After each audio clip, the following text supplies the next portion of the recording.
Welcome to the No Camps podcast. I'm Sunny G. I'm Akash. I'm Jason. And here in the No Camps podcast, we discuss a variety of film, TV, and other interesting topics. In today's episode, we'll be talking about what we've been watching. And I want to kick it off to Sunny, who's been watching Black Mirror. So, Sunny, tell me a little bit about your thoughts on season 4. And for the listeners, it's going to be a spoiler-filled discussion. So, kick it off, Sunny. Well, okay, so I may not actually deliver too many spoilers because I want to get Jason on board the show. Okay. But for those who don't know what Black Mirror is, it's been described as a modern-day Twilight Zone. But the way I like to think about it is it explores technology that's either right in front of us or right around the corner, with the advent of the web. And it really, the way I see it is in most of the episodes, it presents technology as this neutral tool to make human lives better. But in almost all of the episodes shows how these tools that we think make our lives better can actually make them significantly worse. Only in a few of the episodes is the technology itself something that's kind of evil or nefarious. But most of the other episodes are just, hey, that technology would be cool. And then Black Mirror says, let me show you why it wouldn't be as cool as you think it is. Right.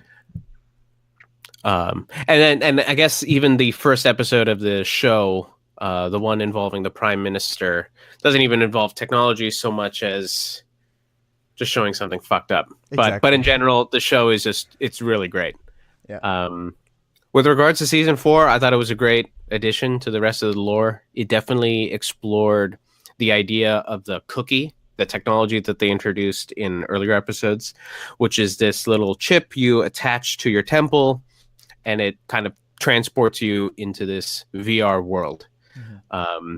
It also has this other effects, I guess, within this universe, where your consciousness can be digitized into the cookie and then put into other devices. So it ran, most of the episodes in this season featured that technology. And I think they explored a lot of weird, quirky, interesting stories with that tech. What were your thoughts? I agree. I really liked the exploration of, I guess, I don't know if you want to call it like digital rights, like how our consciousness, when it gets transferred into a digital space, kind of has a life its own, and you kind of just can't cast it away because it's not in our own physical body. And it brings up a lot of interesting points on how you treat that moving forward. Because I mean, the biggest part about Black Mirror is that the premise is this is the day after tomorrow, because a lot of these technologies, as you mentioned, you could see it maybe not happening in the next 5 years, but maybe 10 years or so. So it really brings you into the universe that way, and it pulls you in. And I think the major theme this season was about digital consciousness, right? Would you agree with that? Definitely. Yeah. And for me, I think this season hit the mark. There was 2 episodes, Archangel and The Black Museum, which made me feel so uncomfortable, more than any other episode of Black Mirror. And for me, it was really thought-provoking. And the impact, I mean, I had to pause the episode because I was physically having like anxiety watching some of the scenes and some of the concepts. But I really enjoyed it, and I have a feeling you did as well. Did any episode stick out in your mind as a favorite, or maybe an episode that you felt was a throwaway or you were not too keen on? Yeah, definitely the first and last. The first one, USS Callister.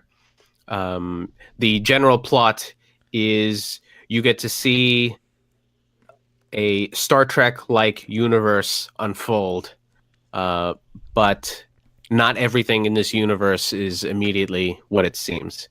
And then the last episode, you have a tourist visiting a museum that highlights a number of the technologies that have been shown throughout the entire show, in one way solidifying that all of the episodes actually do take place in the same universe.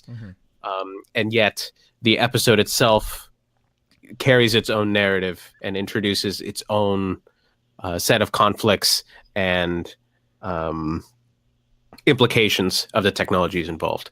But the rest of the ones, I didn't care too much. There's one about like a nanny app where a parent can... That's Archangel. Tabs. That's Archangel? Okay. Yeah. That one I did like. The other ones I didn't care for as much, or at least they weren't as impactful. Agreed. Although they were worth watching. For me as well, like USS Callister was a great episode. The Black Museum was up there for me. I really enjoyed Hang the DJ because it had a lot of San Junipero vibes, which is probably one of my favorite episodes from last season. Yes. Yeah, actually really did enjoy that one. Yeah. And the two that really fell short for me were Crocodile and Metalhead, which Metalhead was just some like a exploration of a genre, of like a horror genre piece, but it didn't really, to be honest, I kind of was just a little bored with it. And Is that the one with the robotic dogs? Yeah, that's right. Okay. And which one was Crocodile? Crocodile was what was the word that someone called it? Felon DeGeneres was on that episode. And she's the one that ends up committing a lot of murders to hide the fact that she did. Yeah. So for me, the ending of the episode kind of ruined it for me. I just felt like that was a weird ending and I didn't enjoy it. But overall, great season, and I think a great addition to this, probably one of the best anthology series that we have available to us. Yeah, but with that in mind, I'd like to turn it over to Jason. Jason, you told us that you don't really care for the show. Tell us more about that, please. Please. Yeah, well, don't frame it like that. Yeah. No, it's not that I don't care for the show. I just don't really watch the show. I mean, I've seen it. I've seen the San Junipero episode. I've seen the one with the bees. I've seen the one where I'm sure that's that cookie technology that you're talking about with that guy that's kind of like in that haunted house, that horror game come to life kind of thing. I've seen a few of them, and I don't dislike them, but I don't know. I mean, they're cool. They're just not necessarily like my beat. It's not something that I'm going to sit down and watch a whole series of. Like, I'll watch some episodes here and there, but to me, that's like the purpose it serves for me. I think it's a cool concept, and I think all the episodes are pretty cool, but I'm not going to go through and watch the whole season. Is it the sci-fi elements, or I mean, can you dig down a little bit? What? Maybe it's something about like the aesthetic of the show. It's they're all different, or at least all the episodes I've seen, they're different. They have different stories and they have different characters, and I think they do a good job. They do a good job with the character. Like the San Junipero episode was really sick. It was really cool, and from what I've heard and what I'm hearing from you guys, it's like one of the more favorite episodes from the season. It's great, but they all do kind of feel the same. They all feel like a Black Mirror episode, and I don't know, something about it is, I don't dislike it by any means, and I'm not saying not to watch it, and I'm not saying I won't watch it or won't get into it. It's just not one of those shows that came down the pike that I was really that interested or invested into spending like a lot of time with. I think it's cool though. Like when we watched it, I watched the San Junipero episode with you, Sonny. I liked it. It was fun. Right. And I was down to watch it. I wasn't, if someone wants to watch Black Mirror, I'm not saying no. It's just not a show that I watch avidly or I guess as much the way that you guys watch it. Yeah. Just not your cup of tea. I can understand that, but yeah, it's not like I dislike that tea. It's just not my favorite tea. It's not the tea I'm gonna reach for when I want tea. It's just different. I understand what you're saying, but at the same time, I don't. I still don't. Yeah, I need more reasons, Jason. But I mean, look, there's some people out there that don't like Game of Thrones, and I don't understand it. And it's just there's just something about it that they're just not into, and it's just that's how this is. I'm that way with Black Mirror. There's something about it, and it's not that I don't like it. I just once I watch an episode, I'm not hungry to watch the second. I watch one and I'm good for a little bit, and then I'll watch another. I'm good for a little bit. I'm not binging by any means. Well, is it because they're all self-contained? Part of it, and I like that it's its own, and I like that too. I think that's cool. It's its own little stories, each individual story, but that's cool. So I'll watch each individual story, and I mean they are self-contained. It's not a large storyline, so I like that I can just come in and out. And like when I watched with you, Sonny, you were just like, all right, let's watch this one. It's a good episode. I didn't have to know anything going in, and I didn't have to retain anything coming out. And I do appreciate that a lot, especially in sci-fi. I think it's really cool. You can add to kind of the ominous feel that they all have. But No, yeah, I'm not gonna, I'm not gonna binge it the way I binge it. Like when watching Game of Thrones, which is roughly the same time length, I'm more interested along the way. And once it's done, I'm down to watch the next one. And that, yeah, again, you're probably right, Sonny. It has to do with the fact that they're self-contained. It's not. There's no like cliffhanger at the end of each episode. Mm-hmm. But no, I mean, again, I'm not knocking it. I like it. I've liked it. I'm just not gonna watch a whole. I don't foresee myself watching every episode of the season. Gotcha. Well, I guess No, if you don't think it's awesome, you're lame. That's so fucked up. it's just interesting to me because like they're essentially creating 5 to 6 movies a year when they put these seasons out, because it's, I don't know, man, it's probably one of the greatest pieces of entertainment I think that's out on Netflix, and I'm glad they were able to snag those rights from, I think, BBC or whoever was producing this before. But now that we have it with Netflix, I think we'll see this every year around Christmas time, which is a nice treat for us. I do like the concept of the name of the show, Black Mirror. Yeah, I think that's kind of cool. Like the mirrors of your technology that you're staring at the screens. I think that I like that too. I like the idea of behind the name of the show. Yeah, it's essentially when you're staring at your phone and it's off, the reflection you see is coming from a black mirror, which is very, very smart in my opinion. It's very ominous, which fits the tone of the show. No, and I think that it feeds into what I said briefly earlier, which is that, the idea of the Black Mirror title is that exactly when you look at that black screen, you just see yourself, right? Mm-hmm. But again, in most of these episodes, technology just kind of exists, and the stories are really just about the people that try to use technology to solve a particular problem, but learn that technology really just inherits the features and flaws of the people using it. Correct. Yeah. So in a lot of these cases, right, the tech that they use just goes exactly the way it was always going to go when this person was trying to use it for that purpose. Right. The tech isn't the villain of any episode. It's the people that are the villains, which is why I think so many people like it. It's not like Rogue Robots. It's like Evil Robot kind of a TV show. It's the people like building robots for a specific fucked up purpose. That's really cool. Yeah. With that in mind, I highly recommend you watch the White Christmas episode. Yes. Which, if I recall correctly, is the first Netflix produced episode. Takes place between seasons 2 and 3. Yeah. In the timeline. That's got John Hamm in it. It's a great one. It also involves this cookie technology, but the way they show it is kind of really fucked up, and they do it in a really good job, a really good way. I mean, agreed. All right. So shall we move on? I've been watching the 2 new Dave Chapelle specials that just got released on Netflix as well. And little backstory on Dave Chapelle and me, our relationship. I've been a fan of Dave Chapelle since I think Killing Them Softly, whatever his first stand-up was. It's just one of the funniest stand-up specials I probably have seen, and I think it's probably still my number 1, top 5, whatever. It's probably one of the funniest I've seen, in a while. But coming to his 2 new specials, I guess, as you know, he released 4 specials this year as a part of his huge Netflix deal. I don't know how much he got paid, or like some crazy amount. Yeah. $50 million. Something like that. I felt like his first 2 specials were really, really funny. I think he filmed one in Austin and one in LA. But both of those were like theater settings, so there's a very large crowd. These 2 specials took place in DC, and one took place at LA, I think, at the Comedy Store, which is like the mecca of comedy in the West Coast. I forget the name of the first special, but I thought the first special was very funny.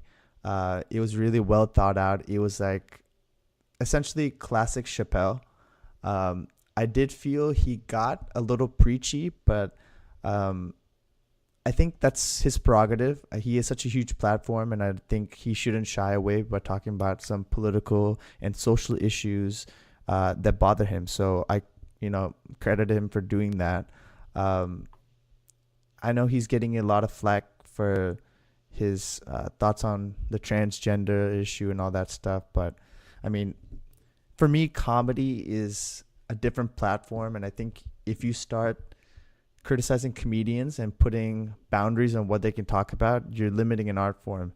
And I don't think Chappelle means any disrespect or any kind of negative intentions or feelings towards that community. I think he's just commenting on stuff, and I think he does a great job. So that special was great for me. A lot of laughs, a lot of good moments. The fourth part didn't feel like a special to me. It felt like he was trying out a lot of new material because but like some of it didn't really hit us home. He was a lot more relaxed. He was sitting on a stool the whole time, just kind of feeling out some material maybe that, he hadn't had a lot of time to practice on or do whatever. But out of all the four, I felt like that felt the shortest for me. But even then, he kind of used that as a platform to discuss some more politics and topics, and I think the issues with women and the Me Too movement and stuff like that. But overall, I enjoyed it, and if you're a Chappelle fan, this is a must watch for you. Yeah, I agree. I would say my biggest criticism is actually that, like, Chappelle has grown up. He went away for a while and he came back all swole. His voice was deeper, and his kind of perspective and outlook was weighed down by the experience he went through and his absence. Yeah. So the only real thing I don't like is when he tries to harken back to some of what worked when he was younger, like those weird kind of obscure poop jokes, or fart noises and stuff like that. Like, 10, 15 years ago when he was blowing up, that was funny. Yeah. But I think I really do like the way his perspective has changed, and I don't think he needs to tell those kinds of jokes because I really loved all the other kinds of jokes he was talking about. Right. His thoughts on trans and gay people, his thoughts on Trump and the women's movement and stuff. I thought those were all hilarious, and I think they really represent how he's able to evolve his comedy with the way the times have been changing around him. And I really did like the last part of his fourth episode where he describes the reason he left to Africa in the context of the pimp framing his bottom bitch. Right. To keep her from leaving or to try to get her to retire or to keep her from retiring, but then eventually retire her. Right. I thought it was an interesting way of answering the question about what happened with him without directly answering it, yet still providing a lot of clues, I guess, as to what, or at least how he felt about the whole situation. I thought that was really interesting. Right. Yeah. Did you see them, Jason? I guess we didn't ask. Yeah, I saw him. I wasn't a big fan of him, to be honest with you. I think they're funny. He's funny, but I'm just exhausted of all like the political talk. You know what I mean? I'm exhausted. And as much as I like Dave Chappelle, it wasn't that funny. I mean, I know he got political in his TV show, but his stand-up never really was. His stand-up was really just his observation about like the world and people, and that's really where the humor came out of it. And that's what I like the most about comedy, is just funny observations and just hearing his view of the world. And the thing about Dave Chappelle and why he's such like a popular comic is the same reason like Richard Pryor was so popular. Is they just kind of talk about their life, and they just have like a very different perspective, and that's what they bring to the stage. They're not crafted jokes necessarily. I mean, Chappelle has a few of them, some outrageous premise, but most of them are just, he's just talking. You could imagine that's what he's like off stage too.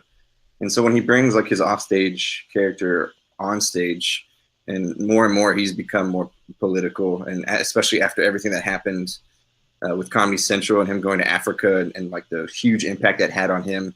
I mean, he's still talking about that. I mean, he's still talking about when he disappeared to Africa, which was like 10 years ago now. It's a long time ago, and it's starting to, I feel like his comedy starting to fall a little bit thin, and I think people, and myself included, I like it, and I find myself laughing in those specials because it's Dave Chappelle, and it's Dave Chappelle telling jokes, and it's not necessarily like the shit he's saying is funny. It's the fact it's a funny guy saying it, and that's what this special was just a funny guy. And I mean, when comedians get political on stage, like he was getting serious. He brought up some serious shit in those specials. And then he talks about like makes jokes about like transgenders, and it's just like, well, you can't. It's weird to have like in one special in an hour span, you can just be real serious about like the racial inequality, and then just make like funny jokes about like the transgender community, and it just I don't know, it just feels very in the moment, and it's just how Dave Chappelle feels today, which is cool. I mean, which is part of comedy, but as far as like his comedy is concerned, that really wasn't my favorite. That's not the parts of Dave Chappelle that I always really liked.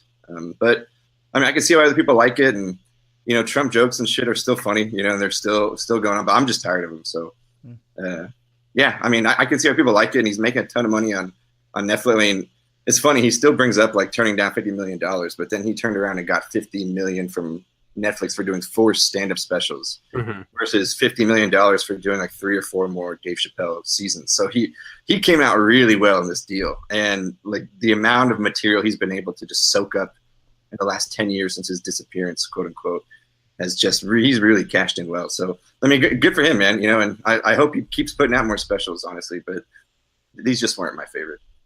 Yeah, I agree to a certain extent. Like if you had told me that this is going to be a special talking about politics and Trump, I wouldn't have watched it.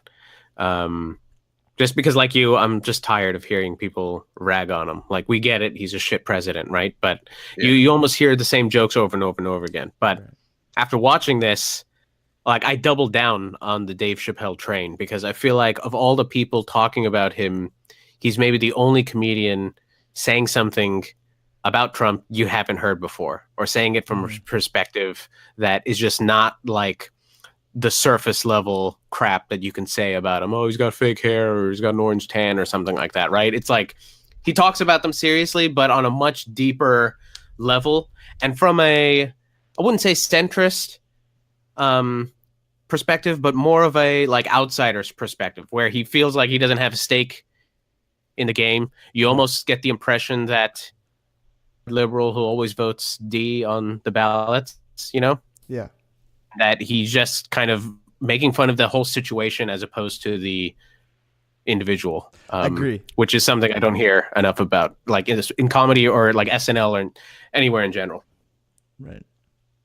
No, I agree with that point wholeheartedly, Sunny, because he's not taking jabs as a person, but he's looking exactly like you said, like at that as an outsider looking in on the situation and commenting on it, which is more clever than just, like you said, like making fun of Trump as a person or XYZ as a person.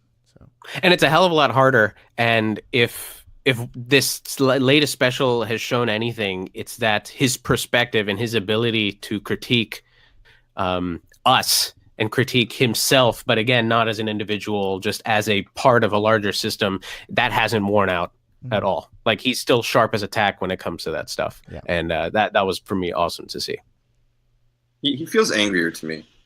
He's a lot angrier now. And it's not just like his politics. I just think old man Chapelle is starting to come through. It's just like he's kind of just like a grumpier old dude now, Which is funny too. I hope he uses that more in his comedy. The way like George Carlin. I'm not a big fan of George Carlin, but George Carlin was like an angry dude. He would just went on stage and just bitched for 3 hours. Carlin is hilarious.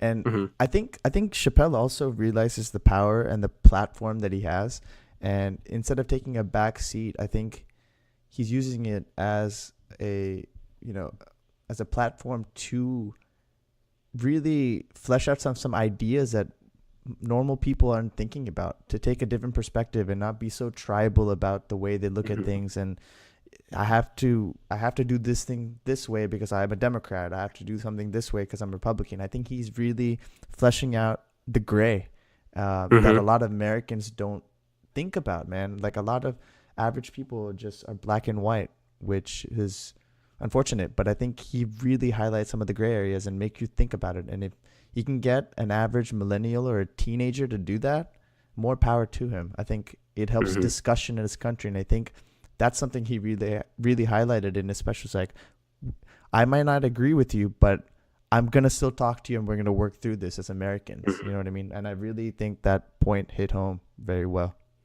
I think it's not his perspective that has changed, but his focus of his perspective that's changed. Yeah, and so he's angrier, but he's angrier about a whole different set of things than he was just joking about 15 years ago.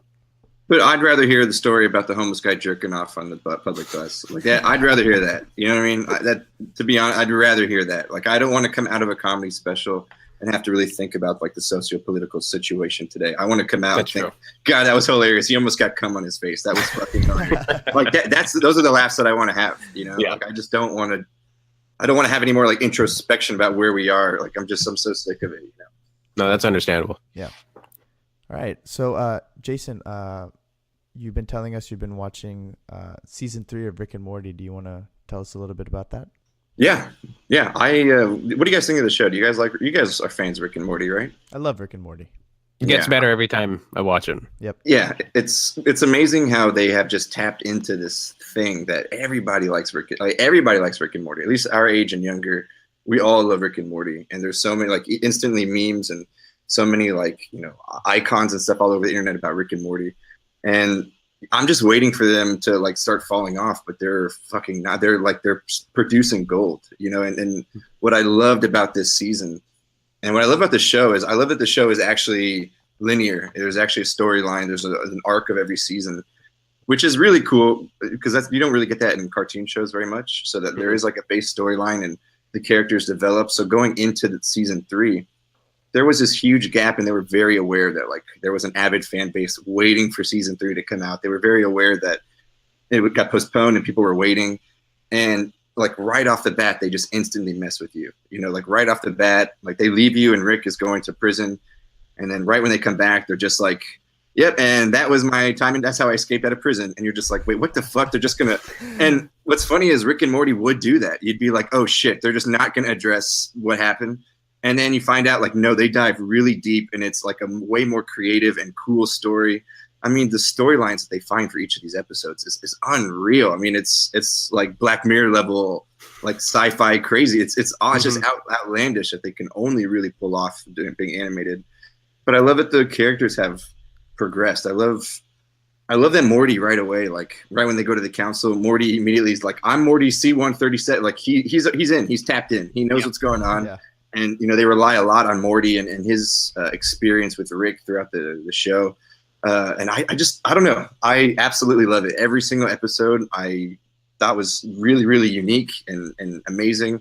My favorite episode was probably the Citadel episode where it's just all the Ricks and Mortys. Yeah. And the show is so brilliant where they can have an entire episode just having 2 characters and each one has distinct personalities. Like by the end of it, you forget you just watched only Ricks and Mortys. Because the writing is so good. Like for a show that has shit jokes and alien sex and all kinds of weird stuff, it's like incredibly deep and rewarding. And the whole arc of Beth, her whole arc this season was incredible. I thought it was like a really well written character, but it's for a fucking crazy ass sci-fi cartoon show.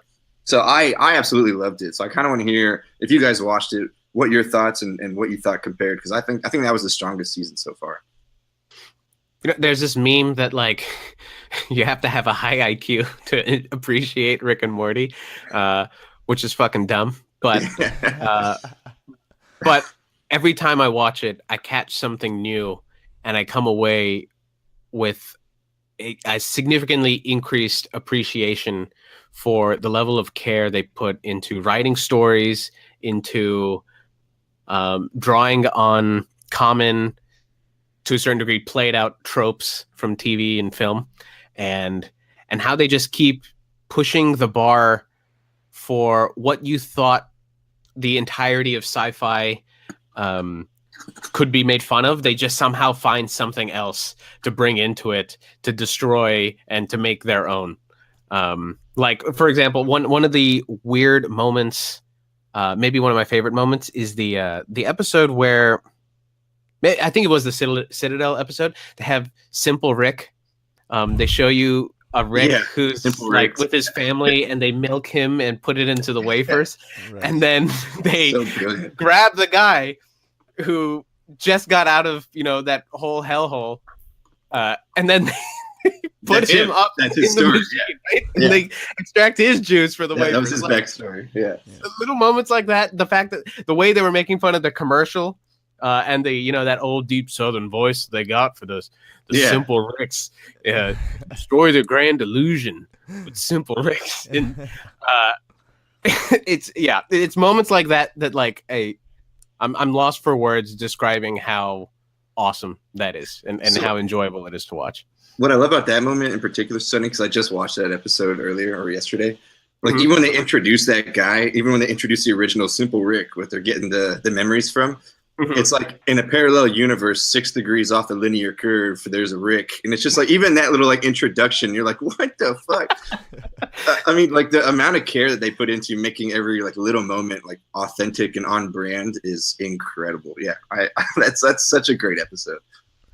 Yeah. And it's like a level of care, but it's simultaneous, like, fuck it, we're just going to do whatever we want. And yet somehow this show is like Dan Harmon and Justin Roiland, and it is just quintessential them, which is clearly what everybody's been itching for and itching for more of. Yeah, I don't really have much to add from what you guys have said, but you mentioned Dan Harmon. I think he's one of the greatest writers, and I fell in love with his writing during Community, which is probably, in my opinion, one of the funniest shows. Short-lived, but like some of the writing on that show is probably the best writing in any TV sitcom that I've seen. So I really enjoy Rick and Morty as well, and I can't wait till season 4 comes out. So who's the character that you like, Sonny? Like, what was his name? Noob? Yeah, Noob. Yeah. Rick is just cracking jokes, and Noob's like, God damn! With such sick burns, yeah. There's moments like that too. They just capture so perfectly, Yeah. Added nothing to the story. Jason, you said your favorite episode was the Citadel episode?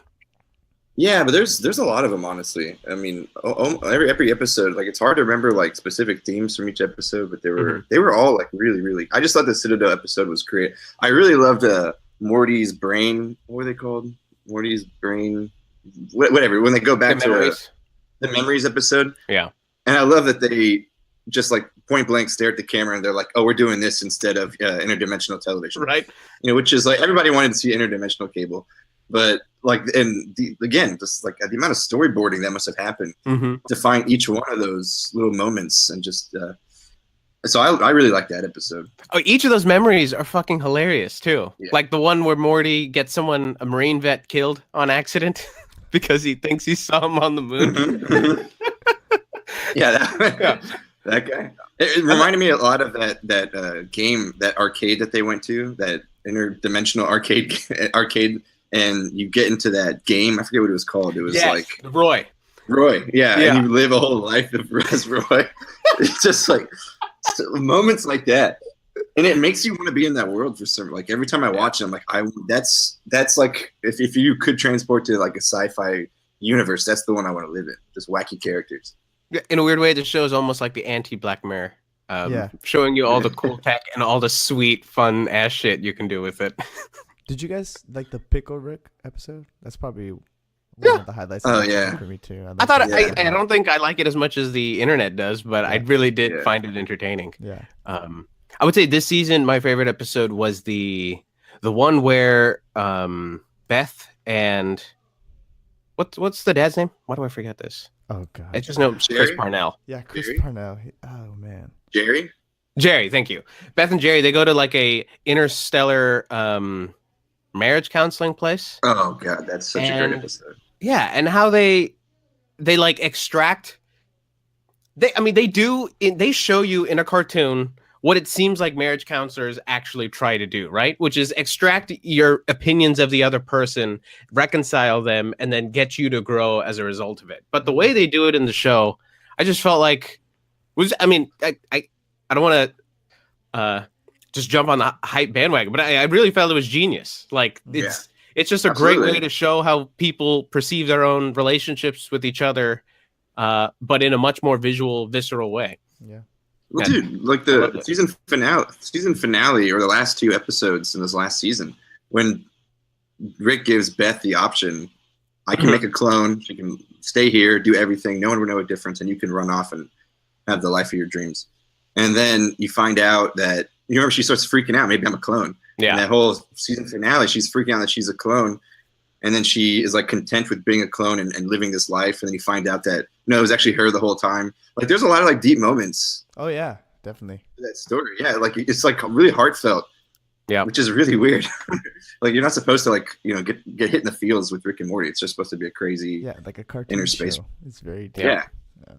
Yeah. I like it. It's like the new South Park for me, Interesting. That's an interesting comp, but well, I mean, South Park is kind of falling off, and it's not picking up the mantle of critiquing current events, but it is, it's definitely picking up the mantle of doing social criticism in a way that, like, before only South Park really was the only game in town doing it. It's just an edgy, unique animation style. It's just it just has the feel, like the market feel that I think South Park had. And it is like, I mean, so when South Park came out, like, you couldn't say anything. You couldn't say damn on TV. You couldn't, like, they were really, really off there. They were really out there and really crazy for television. So we've been really desensitized because of it. I mean, look at Family Guy. Family Guy is pretty vulgar for a cartoon. And when that first stint on TV, it was really vulgar. It had a baby that would like swear. But now that's like such commonplace. Something like Rick and Morty, wouldn't exist without the other TV shows as precedent. True. But it's just like so different and so new, and everybody is like on board, which I feel like it was with South Park. Awesome. Rick and Morty, great show. Everyone should watch it. I want to move on to something that's not film related. Sunny or Jason, we had all seen an article this week about Nintendo LABO. And oh yeah. Sunny, you said you had watched a video that kind of delves into that a little bit more. Do you want to explain that to us? Sure. So there's the Nintendo Switch, a blend of console and handheld gaming that's destroying both of the markets. Top-selling gaming console of like of this current generation, right? I think second only to PS4. I mean, in terms of getting to 10 million units, it might have surpassed PS4 now, but it's the second quickest console to get to 10 million units after the PS4. Oh, I thought it was first. But whatever. It's obviously very highly popular. Successful, right. And it's definitely leaving the X-Bone in the dust. Yeah. So Nintendo LABO is a series of cardboard cutout toys, essentially, that you can put together. You take your Switch controllers and you can put them in different places and interact with these toys. So one toy is like a 10 or 12 key piano. You put one of the Switch controllers in, and it uses infrared the same way that the Wii did, to figure out exactly which keys you're pressing, and then you interact with an app on it, right? And I only saw the video for it, and I can't remember what the other toys were, but on the surface, it kind of just looks like they're selling you really high-priced cardboard. But this video by a YouTube user, GameRanx, GameRanx, started just getting a little wild with what he thought could be next. And after realizing that, I got pretty excited. So what he was asserting is that, right now we're just in a world where Nintendo is just selling cardboard cutouts, right? But there are a lot of different directions that this can go. You can come up with your own cardboard cutouts, so different colors, different styles of the same devices. You could make these same devices out of other materials like wood or fiberglass or acrylic, so you can make higher quality versions. If they open up a developer portal, then you can start customizing what toys actually get made. And then you use the Switch controllers as different sensors, and you use the Switch tablet as like your display interface with these new toys. But then you can also go even further and not only have custom apps, but you can have 3D printed toys. So you could release plans for this new game, entirely new game, has nothing to do with Nintendo. You just 3D print the toy itself, or the multiple widgets that create the toy. You plug in your Switch controller, you attach the tablet somewhere, and now you have a brand new game with a completely different tactile feel, right? Something that no other game that you can buy on the market can do. Not to mention, there's now a programming language, I think Fuso, F-U-Z-O, that you can use to write code on the Nintendo Switch. So when you kind of extrapolate some of these ideas, which there's no guarantee that Nintendo would go for this, because in a lot of weird ways, they're very anti-community in certain regards. With their hardware and software. Exactly, right? So if they don't embrace some of this, maybe somebody else will do it. But they do have an ample opportunity to create an entirely new way of gaming and interacting with or changing the interface between software and hardware, which I didn't really see just from looking at the trailer. But when you kind of think about it, there's just so many different ways that we can now use plastics or other materials to interact with software games. And so my mind running with that kind of idea got me super excited about LABO and what its potential could be. But again, Nintendo is not a foreigner when it comes to completely disregarding the community and stamping out some of those more interesting ways of using its devices. Right. So we'll see. Interesting. Yeah. I mean, I didn't see all that. I just saw like purely from like, the game, the user experience from it. It seemed really cool. I mean, again, like when I was talking about it in my review, it's really aimed for kids. So it's really cool that, like if you're a parent or something, you can buy like cheap pieces of cardboard for your kid to put together a game that they're probably going to get bored of in a month anyway. So it's kind of a disposable accessory to this, the console that you purchased. I don't know. I think it's a cool idea, and I think if I was a kid, I'd be going crazy for that stuff. Like, so the one of the videos I saw with all the little add-ons, there's like a rocket pack that you put on your back, and you're holding onto the remotes and stuff. I think it's just a fun, creative way to just once again add to the experience, which I think Nintendo is just blowing that aspect of gaming out of the water right now. Yeah, I feel like it's like a way to introduce, in a sense, like 3D printing to the young generation and have them have some sort of exposure to it, and maybe foster some sort of development community within the younger generation. But I mean, like we just said, I mean, this could all go nowhere though. So right. I mean, it could definitely be the magic combination of software and hardware that gets people to actually start looking at 3D printing again, but less from the perspective of, oh yeah, you'll just have a 3D printer in your house and you'll repair everything and you'll never have to go to the store again. Mm-hmm. Shifting away from that idea and instead saying, no, now we can 3D print actual toys and actual hardware for your games, where the Switch is that bridge. The thing that takes these inert pieces of plastic and all of a sudden gives them real meaning and real purpose in the software world. Yeah, I would love to see something like that happen. And if there's even hints that goes that direction, I'm definitely buying a Switch. Okay, that's the next question I was going to propose to you. So since Jason gave us his overview of the Switch and everything, Sonny and I have both been on a Nintendo purchase watch. Yeah. So does this, I guess you kind of already alluded to it, does this make you want to buy a Switch more? Or you kind of want to see where this develops and then go from there? No, I still want to see where this goes. But if we can get new tools, new gaming developers involved that are not just writing software but doing stuff with hardware, if you can use the Switch as like a VR headset, mm-hmm. The same way that you could use your phone in a Google Cardboard headset, and then just buy those couple little pieces of hardware to make it all happen, then the possibilities of what you can do with the Switch and those two controllers are literally endless. And me as a developer, it would really suck not to get on board of that. Right. So, right. Awesome. So I guess we have nothing else to really discuss on this week, right? Yeah. Great. I think we covered it, right? We'll wrap up. Yeah. Thanks for tuning in, guys. As usual, you can catch us at nocamspodcast.podbean.com. Email us at nocamspod@gmail.com and on Twitter at nocamspodcast. I'm Akash. I'm Sonny. I'm Jason. All right, guys. We'll see y'all next week. Thanks for tuning in. Peace. Bye bye.